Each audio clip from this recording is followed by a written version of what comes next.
Nicola Sturgeon has accused Boris Johnson of being terrified of Scotland's right to choose after he rejected her demand for a second independence referendum.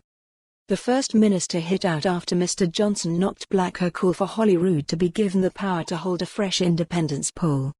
She said the Scottish Government would set out its next steps before the end of the month, when it will also hold another vote in the Scottish Parliament on the issue.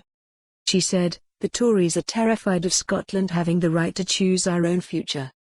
They know that given the choice the overwhelming likelihood is that people will choose the positive option of independence. My full response to UK government letter. #indyref2020 pic.twitter.com/uvf1n.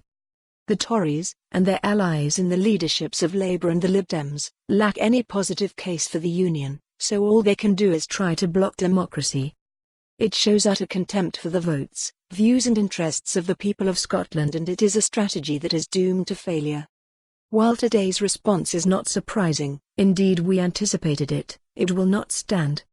It is not politically sustainable for any Westminster government to stand in the way of the right of the people of Scotland to decide their own future and to seek to block the clear democratic mandate for an independence referendum.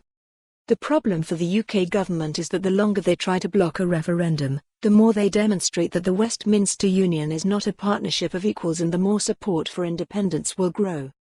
It will also mean for the Tories that the loss of half of their seats suffered at the recent general election, fought by them on the sole issue of opposition to an independence referendum, will be only the start of their road back to political oblivion in Scotland.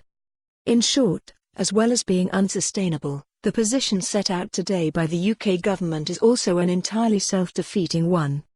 The Scottish Government will set out our response and next steps later this month, when we will also ask the Scottish Parliament to again endorse Scotland's right to choose. One thing, though, is clear: the people of Scotland will get the right to decide our own future in an independence referendum. The Westminster Union cannot be sustained without consent. Democracy will prevail. The only question is how long it will take the Tories and the rest of the Westminster establishment to accept that inevitability. In a letter to Miss Sturgeon, the Prime Minister said he had carefully considered the case she had made for powers to be transferred to Holyrood that would allow it to hold a vote on Scotland's future. But he said both she and her predecessor Alex Salmond had made a personal promise that they refer for more on this story. Visit the news article link.